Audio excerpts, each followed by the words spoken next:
Hello, class, and welcome to Chapter 4, the Internet and Social Media.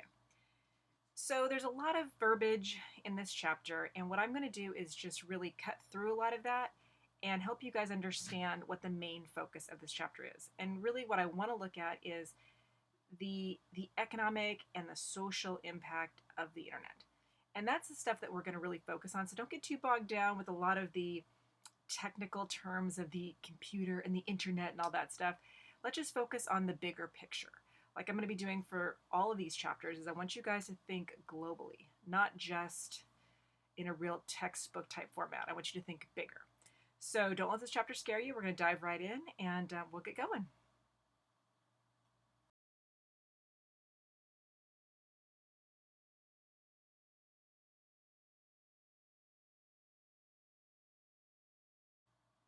Okay, this part of the chapter is really, it's kind of dry. I admit it. Don't worry about it.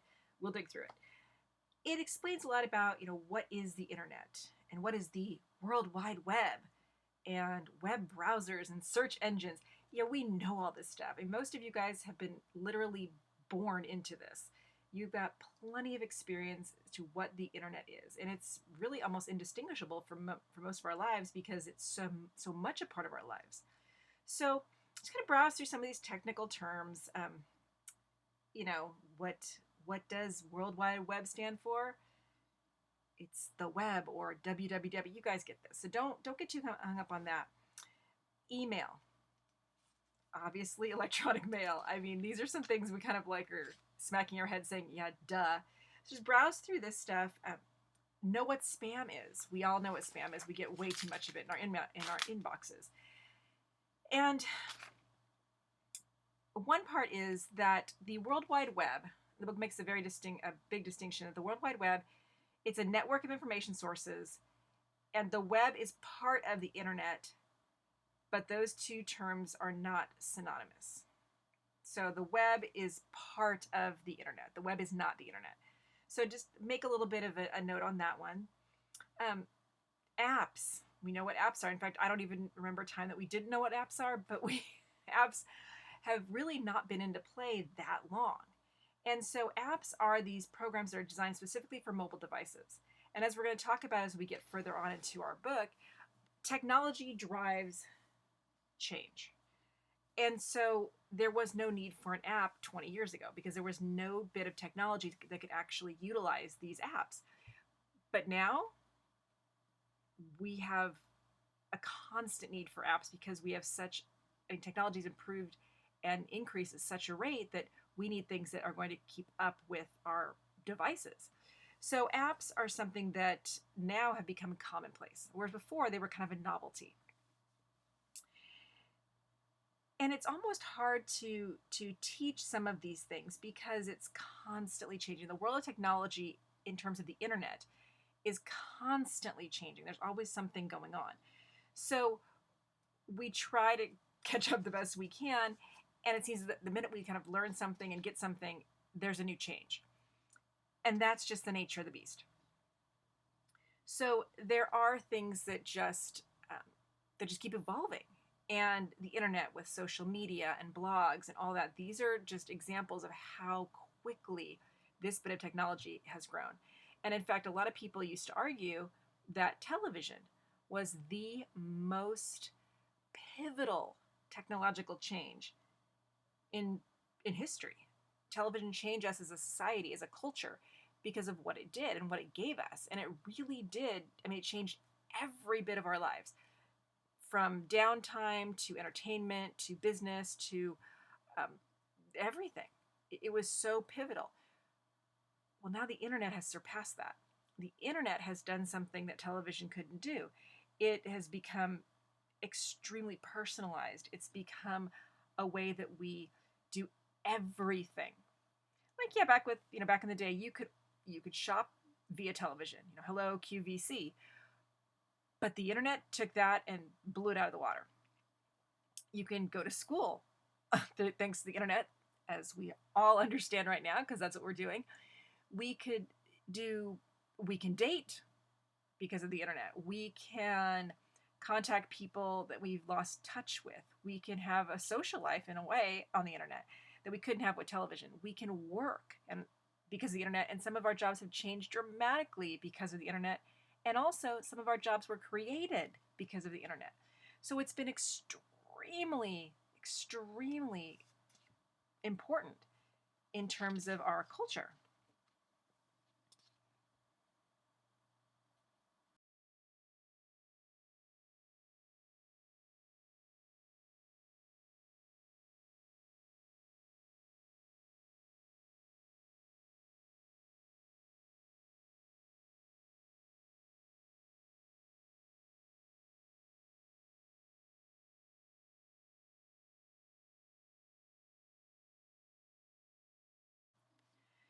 So, what really pushed the internet into the new dimension is when we left the days of the wired modem and we went into the wireless web, or wireless fidelity, which is what Wi Fi stands for, or as my son's best friend calls it, Wi-Fi.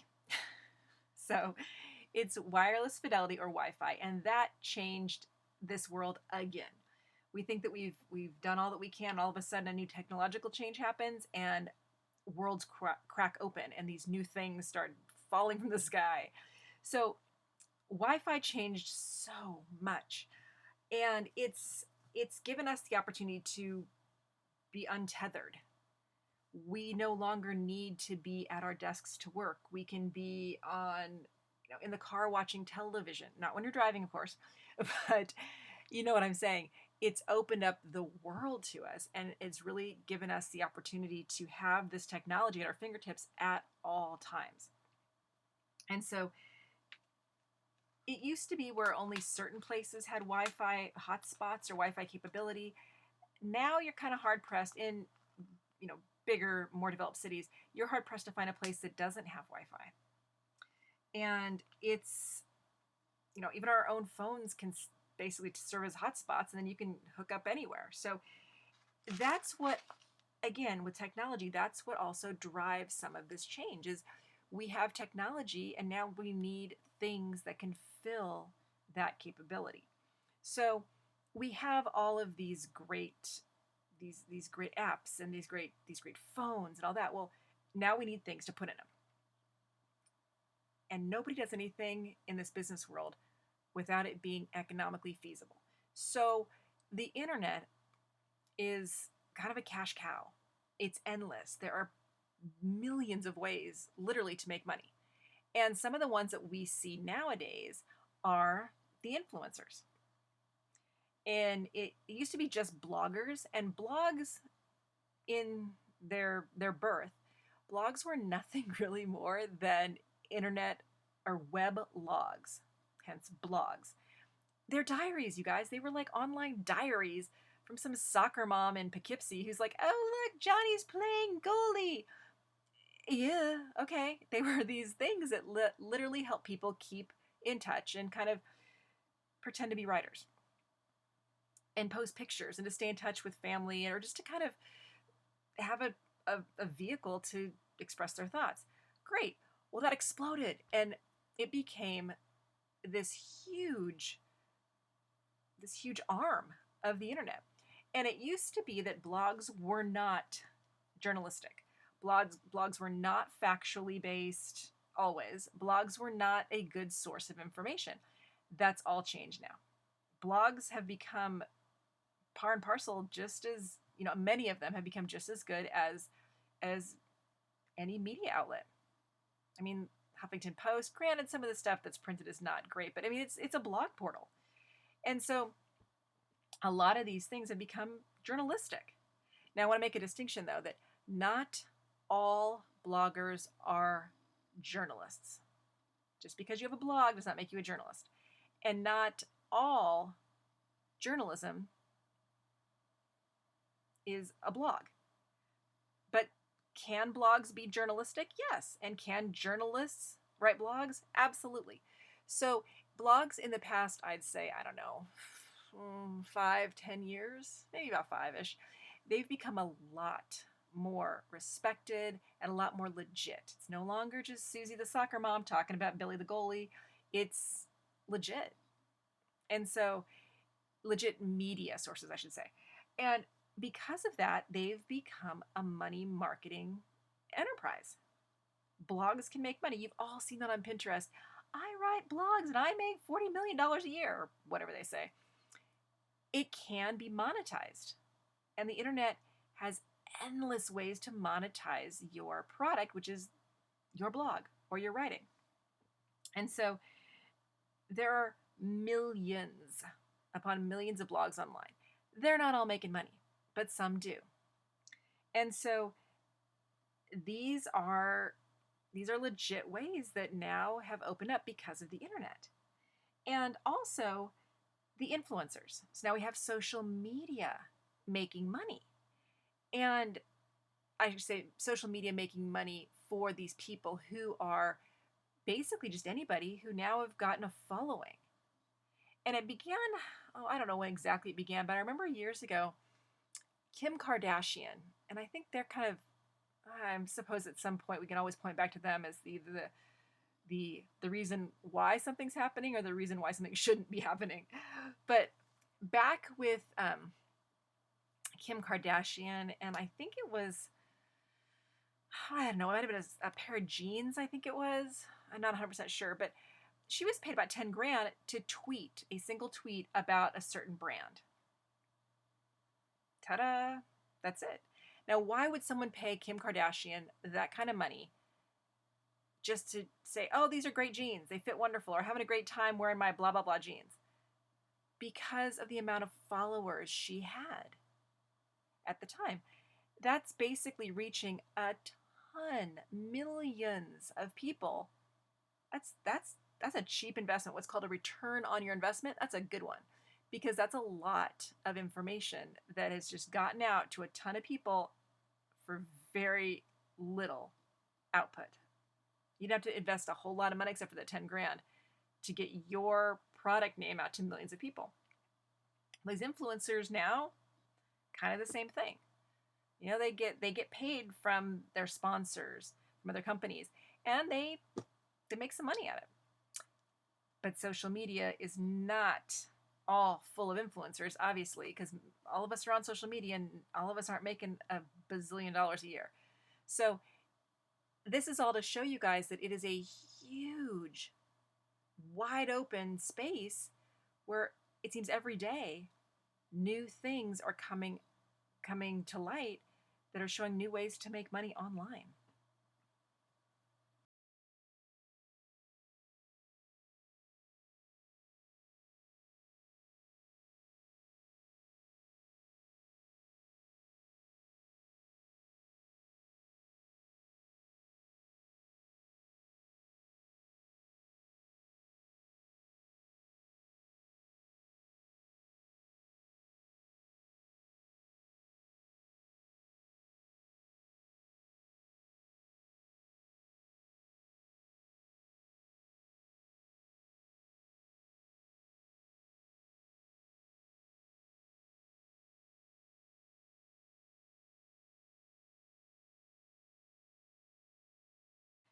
So on that note, let's keep going on with social media.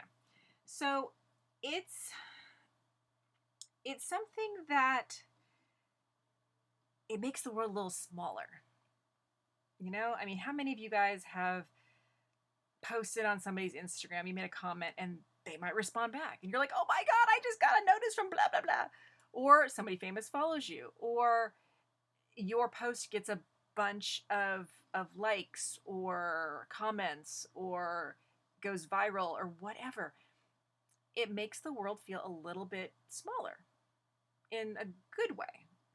But social media, love it or hate it, it has shaped us. And it is probably one of the, if not the most defining and most influential part of the 21st century so far. So there are, you know, social media, it's not just Twitter, Facebook, Instagram, TikTok, whatever. It's not just that. It can be a little bit more broad of a definition. So it kind of gives us a little checklist. So if usually social media allows people to participate. You can vote, you can say, you can like, you can dislike, whatever. You can share. It lets you have some say in this. And if you think about it, compare, a social media news article to an article that was published in a newspaper. All you can do is read it, or maybe like, clip it out and send it to your grandma or whatever. But that's as far as your participation goes. Your participation in social media can be tenfold. So social media means you're able to participate. You can converse on social media. You post a comment. You can have a full-on dialogue with people you've never met who are on the opposite side of the world. That's pretty cool. So you can converse through social media. You can share. You can collaborate. You can kind of gather up things. Wikipedia is okay. I'll give it that. It can be kind of seen as a type of social media because you can all kind of gather together and put forth a project, even though it may not be right for some of the things on Wikipedia, which, by the way, you guys, at the end of this session, this semester, you'll have a research paper. Wikipedia is not a legit source. You cannot use Wikipedia as one of your sources for your research paper. Another quality of social media is that people can link up. They can connect. They can make friendships. They can join groups. Like there's LinkedIn. If some of you guys are on that, it can get people to really have a connection. So those are some qualifications or characteristics, I should say, of social media. But it keeps changing. I mean, what was it, about 2009, I guess it was, 2008, 2009, Facebook. That was it. That was the place. They had LinkedIn, but it was more just business. But for social stuff, it was Facebook. It was huge. Everybody was on Facebook. Everybody. And then it kind of morphed a little bit to Twitter. And then in the past, I'd say past 3-4 years, Twitter's gotten really angry. So people have been, arguing a lot on Twitter. And we almost kind of follow what the celebrities do. And so as the celebrities have been leaving Twitter, they've been going to Instagram. And so now Instagram is the kind of the portal of choice, and where a lot of people are, a lot of the famous people are, a lot of the celebrities, a lot of people your generation. It has seemed to be a little bit, it's kind of when the dust is settled, some of the older people are on Facebook, some of the younger people are on Instagram, some of the youngest people are on TikTok, and new ones every day. A lot of politics on Twitter. I still have a hard time going back to Twitter. I do, but then I'm so mad. Everyone seems to be arguing and yelling, and so I don't know. It is funny how that happens, but things just change. And so these social media sites, regardless of if they're quote unquote popular at the moment or trendy, they're still here. There's no more MySpace, but it's gotten to the point where we have this ability to really we're so dialed in. There's so many portals for us to do that. And it sucks up our time. Oh, yes, it does. And don't tell me you haven't fallen down that rabbit hole, because I know you have. You've all done it. I've done it. You check Facebook, Instagram, Twitter, whatever you're doing, and the next thing you know, it's an hour and a half later, and you're just like coming up for air going, wait, what? Wait, oh, dang it, I had to go do this. Oh, no. Because you've fallen down the rabbit hole, and you followed that thread way too long. We've all done it. But these social media portals are not just for us to waste time or to argue about Donald Trump or to post pictures of J-Lo at the Super Bowl show. Or our food. Oh my gosh, you guys, seriously, I don't know. I'm not a foodie, but I've never understood posting pictures of food. I guess I kind of do, but I don't know. I probably post too many other pictures of like my kids or my dog, but anyway, off track. So these social media portals, they are huge with businesses. How many times have you guys gotten poor service somewhere, or you've bought something and it turns out to be crap, and you get on social media and you post it, you tweet something to North Face, or you tweet something to Nordstrom, or you tweet something to Starbucks or whatever, and a lot of times complaining via social media gets quick results. Why is that? Because like we talked about with the influencers, Kim Kardashian getting a ton, 10 grand for talking about jeans in one tweet.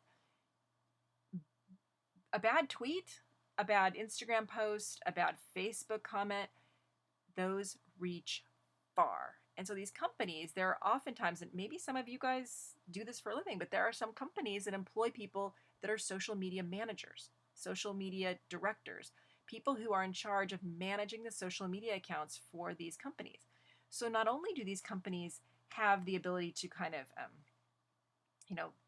police what's being said about them online and to address problems, but they also forge a kind of a front in the beginning where people can then read about what's happening with those companies, what's going on, maybe special promotions or just what's the latest. And so they have their feet firmly planted in the social media world as well, because that's where we get a lot of news, you guys. And if it's not on social media, sometimes people don't know about it, And I read a lot of what you guys were writing about what happened last weekend with Kobe Bryant and the plane crash that killed so many people. And then, sorry, not plane, but the helicopter crash. And a lot of you said the first thing you did, what'd you do? Social media. You went on there to say, what's going on? And it wasn't because you were looking for your friends to talk about it. You were looking for legit news sources to say, all right, what happened? Because that's where we turn nowadays. Social media. It's like our window to the world. That's such a cliche, but it's so true. It's how we can get out there and see what's going on. A lot of memorials that happened after the helicopter crash, they were mobilized through social media. The word got out through social media. The women's marches that happened recently, those all began before through social media, and they've continued through social media. So it's so important in our society.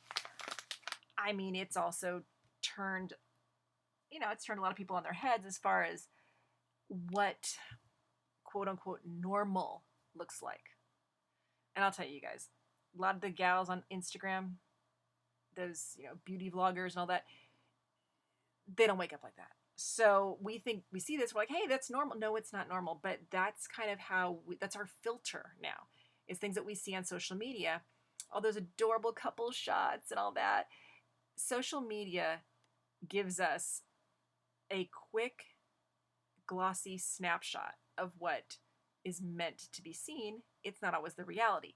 So we've kind of taken that as to, oh, well, look at that. Oh, man. Oh, their kids don't scream at dinner time. Really? Oh, man, that's so cool. Yes, they do. It just took 4 hours to get that picture. I remember watching this. I was on this, I forget her name, but it was an Instagram influencer. And she's pregnant and she has a toddler, and she was showing these gorgeous pictures of her toddler's first birthday and all these pictures, and she had this cute little dress on, and her hat was all perched perfectly on her head, and her hair was perfectly cut and highlighted, and her manicure was done, and all these really happy pictures of her first birthday. I'm a mom, and I know that that's not how that works. And I know that probably took all day to capture those few perfect little snapshots of what the idea was. Because in reality, first birthday parties are full of cake, kid vomit, yelling, crying, frazzled, and if you're pregnant, it's worse. So we look at this and we say, oh, wow, that's pretty amazing. But what it really is it's this image that social media gives us, for good or for bad.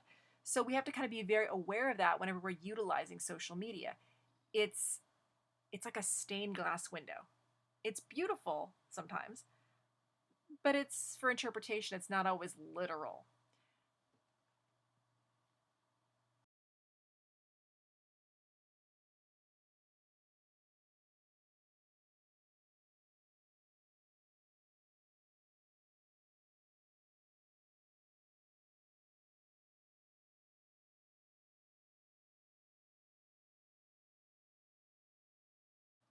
And on that note, the downside of social media. Well, there's a lot. We have the good side, which is, it brings people together, it motivates them, it gives, gets the word out. It opens up our minds. I mean, we had so much, oh my gosh, dive into Pinterest for God's sake. And you could find how to do anything, any bit of information. I mean, it's all there. The information that we're able to find, especially through not just the internet, but social media portals, is enormous. And it could be used for our benefit. Social media has created jobs. It's created new ways to get information out to build businesses. So it's great. It shows us how to do our makeup. It shows us how to catch a football. I mean, it shows us everything. There are downsides though. And obviously, we touched on that before. It sucks up our time. Oh my gosh. I mean, I'm guilty. I'll get on there and I will get sucked in. So it's not something that is unique to me. We all do it. We all get sucked into the internet, into the social media world. And if we're watching other people's lives, we're not living our own. That's a downside. You could spend your entire time having this great, experience, but all you're doing is watching someone else do it. You're not doing it. On that flip side, you could be doing this and posting these great pictures. But have you ever looked at people when they post these amazing pictures from Maui and they're like, oh, great vacation. I'm having such a great time. Look at me. And they're posting over and over again. And you're like, how are you enjoying your trip when you're constantly on your phone posting pictures? Are you actually participating or are you just recording your trip? So it can interfere with our lives. It can interfere with our work. I bet a lot of people aren't going to be working too much tomorrow as they're kind of rehashing the Super Bowl that just happened today. So, or it's if we have alerts on our phone, we can, get our attention pulled away from work and or school, and we start checking out what somebody said on our post, or if somebody posted something new that we want to read about. It's interfering. So again, it's real easy to take information and share it, and it's not true. So the whole birth of fake news, and you guys, we're going to get into fake news when we hit the news chapter, but the internet and social media, the social media in particular, has been instrumental in the dissemination of fake news. And I'm going to teach you guys how to not buy into that and how not to feed that, because it's so easy to share things. We talked about that's a key hallmark of social media is sharing. Well, sharing is a huge way that fake news lives. It's the lifeblood of fake news. We share it, and then we share it, and other people share it, and so on, and so on, and so on. And then the story goes viral, and nobody has fact-checked this thing to see if it's legit. Is it real? Is it news? Is it just somebody making stuff out of thin air? So information can get disseminated, and it could be false, and then it's spreading like a virus. Again, viral news. So that's a real big downside. I mean, I've done it. You guys, I've been in this business forever. I've done news forever, and I know better. And all right, true confession time. I shared this really cool story about these guys who had patented something called helium vodka, where they would drink it, and it was vodka infused with helium, and it made their voices sound as if they've been sucking on a balloon, a helium-filled balloon. And I thought, oh, this is so funny. This would be great for like a New Year's Eve party, and everyone's getting wasted and talking crazy. And so I shared that. Go, where can I get some? Totally fake video. The guys were sucking on real helium and then drinking vodka, saying it was helium vodka. It was fake. And I got called out, and I'm like, okay, I'm an idiot. So everyone does this. We forget that if it's just because it's online doesn't make it true. We have to even be much more discerning of media consumers when we see stuff online, because there are no gatekeepers. And the gatekeepers are the people who are fact-checking and making sure this is true, making sure that it's legit, making sure that it's not being libelous, making sure that it's not a problem. It's impossible. There are some gatekeepers, You've seen a lot of this information now with Facebook and the whole, the Russian ads and the hacking and all that stuff that's come forth the past couple of years. Yeah, I mean, they try, and sometimes maybe you've been in Facebook jail or Twitter jail because you posted something that was offensive, or you violated the rules. Yes, okay, so there are some gatekeepers, but there are not a lot. And if you think about it, for the amount of people in the world, the amount of sites online, it's impossible to have gatekeepers watching over all of it. There just aren't enough people. There's not enough. So we have to be our own gatekeepers. So if information comes into our head, we have to figure out, is it legit? Is it true? Is it worth sharing? What is this? And so you have to see for yourselves what test does this information pass? And because there is no censorship online. I mean, you can get in trouble for posting some things. You start talking about bombing things and, naming certain people in the government, and you're probably going to get the FBI knocking on your door. So, yes, you get in trouble, but this is America. We have the First Amendment. Glory be the First Amendment. I live and die by it. I love it. It gives us the freedom to say what we want, the freedom of the press. It's huge. It's what we built our country on, you guys. And so, yeah, we can say what we want on Facebook, on Twitter, and make our own blogs, whatever, but, there might be consequences for that free speech. But what we really need to do, though, is make sure that we as news consumers are extremely, I don't want to use the word jaded, but we kind of have to be a little jaded when we see stuff.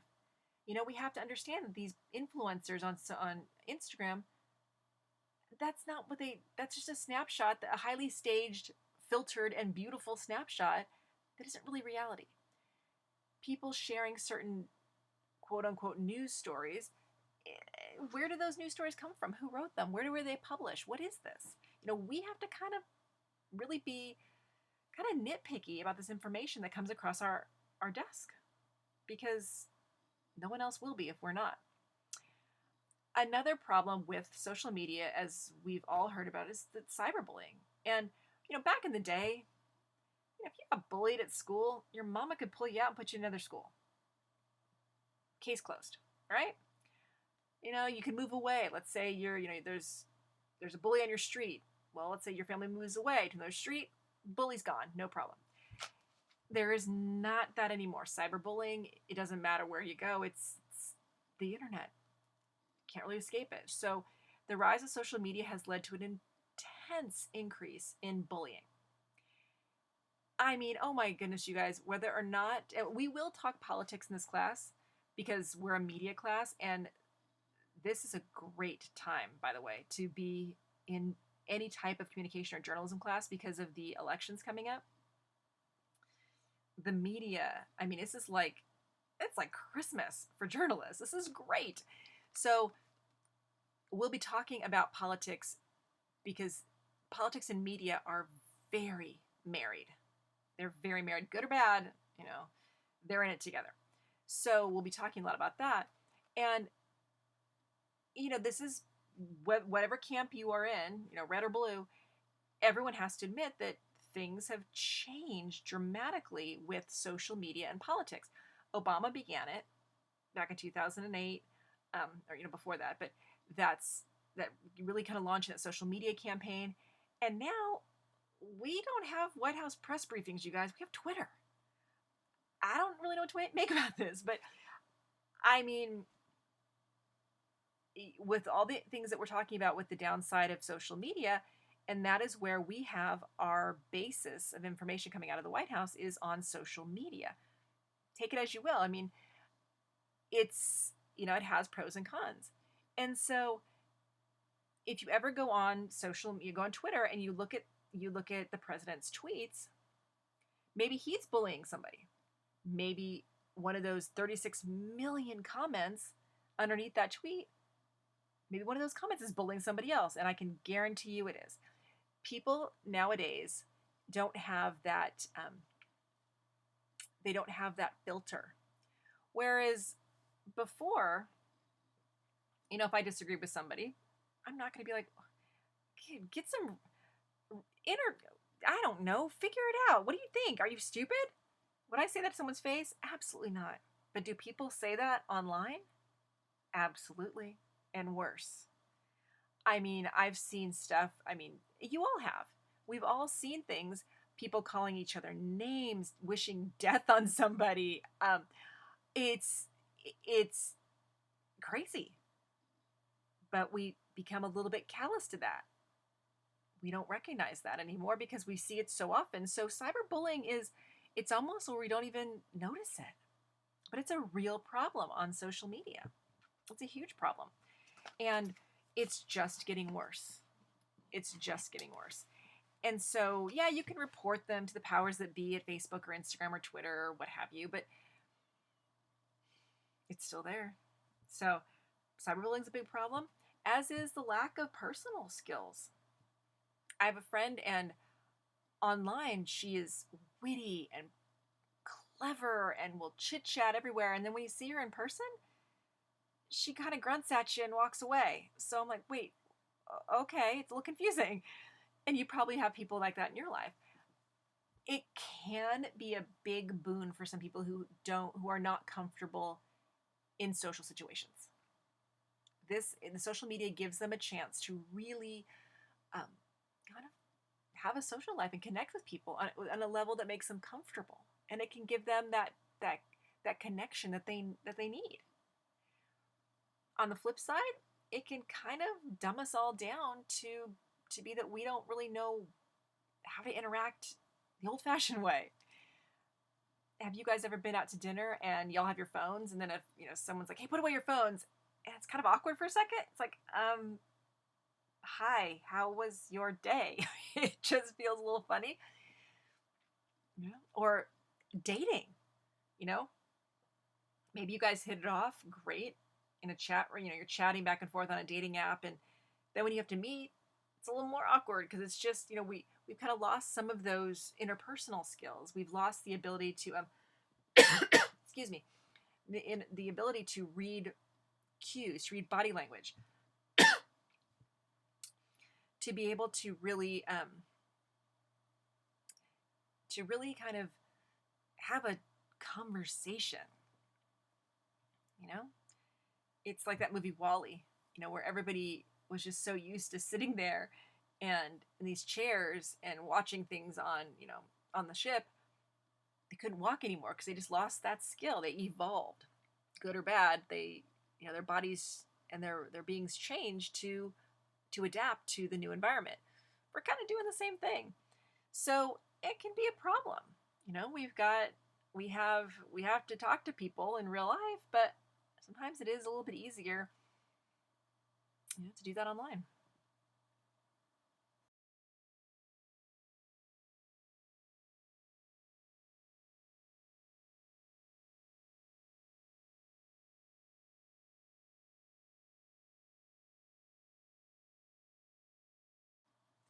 Okay, another downside of social media, or just the internet, both those together, there's way too much information. I mean, I am guilty of trying to buy something. Like I bought a new phone over the holidays. I'm not even going to tell you how long I spent researching phone cases. It's just embarrassing. It is embarrassing. But that's what I mean. And of course, I researched the phone, but I spent more time researching the cases than I did the phone. I mean, it's nuts because why? Because I can. There is not a single thing that you can't find online. There is so much information out there, and you could just keep going down that road. And all of a sudden, you start searching for cell phone covers, and you are all of a sudden now knee deep. No, forget it, you're eyeball deep reading about health reports of people who live too close to power lines because somehow that is where your path led you. Information is continuous, it is abundant, and it is endless. That can be good. I mean, you've all done this too. You can look up anything. It's like, oh my gosh, why is my eyelid twitching? Well, let me look it up. Boom, you have your answer. Why does my face itch? There I got an answer. On the other hand, it can also lead to too much information where you've convinced yourself that you have Ebola or a tumor in your eyelid or something. Because information, it's power, and it's sometimes too much power. So, yeah, lots of information. Also, there's a lot of privacy concerns. People think that, oh, it's okay, I don't have to worry about it. I set my social media to private. Yes, you do have to worry about it, because your friend just shared it and now it's all over the place. You know, we have to remember that if it's online, it's forever. Just assume it's forever. For example, tonight the president tweeted a congratulations to the Kansas City Chiefs, Super Bowl winners, and in his tweet, he said that they've made the entire state of Kansas proud. Kansas City's not in Kansas, guys. It's not. The tweet was since deleted, but it doesn't matter. It's everywhere now because it's lived on through screenshots, through, I mean, you can't delete stuff. I mean, you can, but someone's probably going to grab a screenshot. So just assume it's forever, which means if you're posting pictures of your bachelorette party on your Instagram feed and then 10 years later, those things crop up in a job interview, yeah, not a good idea. So my rule of thumb is don't put anything in there that you wouldn't be proud for grandma to see, because that stuff can haunt you. Look at what we have seen come up in the past, you guys. Look at all this stuff that has been, what's his face? Justin Trudeau went blackface 20 years ago, 25 years ago, something like that, and that comes back up because stuff doesn't go away. Now, I'm not saying y'all are going to go be, prime ministers of Canada. You're not going to, do stuff, but you don't know. And so there's a privacy concern, just don't think that, oh, it's just my friend seeing this. No, really, it might not be. So there's a very big lack of privacy on social media. And even that, we just don't know who's looking at our stuff. It's a big wide world out there, and not everyone's got the highest of intentions. So privacy can be a problem. On that same note, how many times have you guys done a very simple, singular Google search for a certain pair of sneakers? Within minutes, on your Facebook wall, your Twitter feed, your Instagram post, there are ads for that exact sneaker. Yeah. It's a whole business of targeting advertisements. Because why would anyone ever give us an advertisement for snowshoes out here in Southern California? Nobody would, because we're not going to buy them. So it's a waste of money for those advertisers to sell to us here. Nobody wants a John Deere tractor in Southern California. It's not going to happen. But companies learn if we target the right market, it's a better return on investment. So that's what they do. But then, do you really want people looking at what you were looking at on Google? Really? They do. So it's kind of a privacy concern. And it's, there's identity theft. You put stuff in there, and that's why if you guys do list your birthdays on social media, take the year out, because that's a big, that's a big clue to help them to identity thefts to crack into who you are. And and also don't ever use your pet's name as a password, because most of the time we put our pets on social media and our pets' names are on social media. So again, privacy concerns, it's legit, because identity theft is a huge crime ring, because it's there. So that's another downside. And another one is we use social media and the internet for escape and isolation.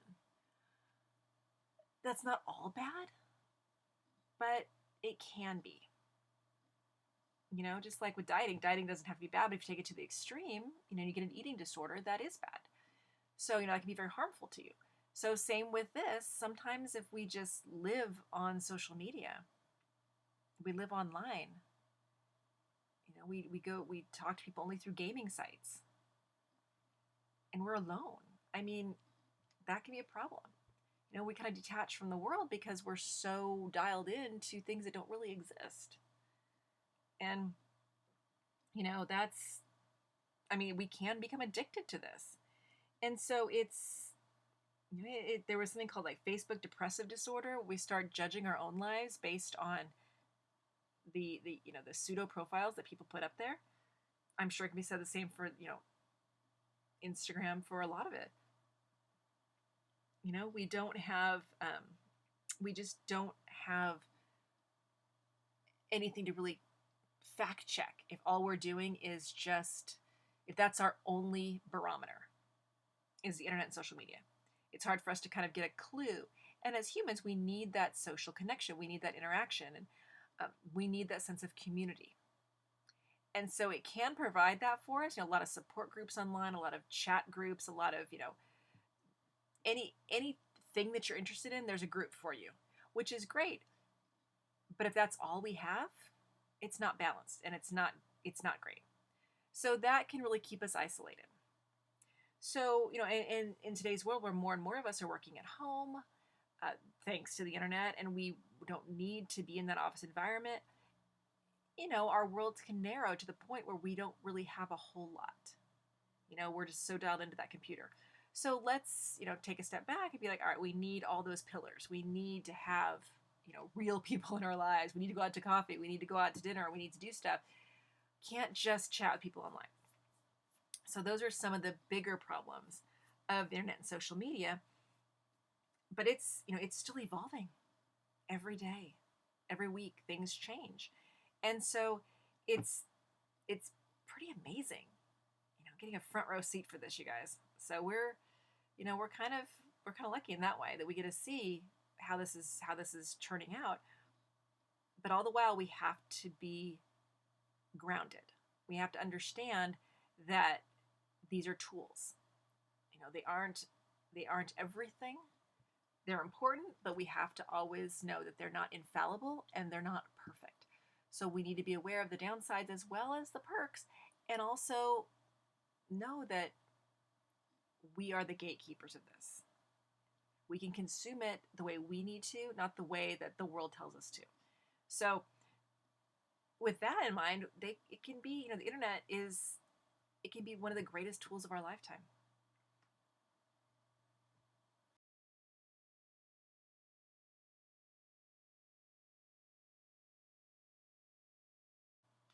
All right, guys, that's it.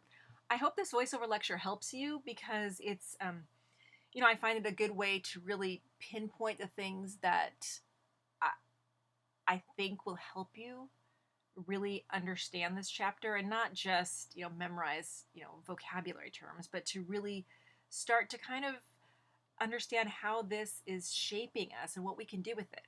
Because remember, in the very beginning of the class last week, I wrote that I want you guys to walk away from this semester, from this class, being better consumers of news. And I'm sorry, better consumers of media. Because that's what's going to benefit you in every step of your future. Whether you stick with journalism, you go on to become a lawyer, you become a doctor, whatever you do, you run the PTA meetings at your kid's school, I don't care, whatever. Learning how to really be a proactive consumer of all media is going to make you a better global citizen. And so I'm hoping that these voiceovers will help you. You also have the text notes that I've included in the module. So that can, if you go along with the lecture, if you use these along with the lecture, I think that'll help you really understand the chapters better, because I know the chapters are quite verbose. They're quite, they're pretty boring, you guys. I know it. But this should help you, I hope. Let me know if this is working for you, and then we'll meet again next week. All right. Any questions? I'm here. Just email me, and I look forward to reading your discussions in the group. and I will see you guys soon. All right. Have a good week. Bye-bye.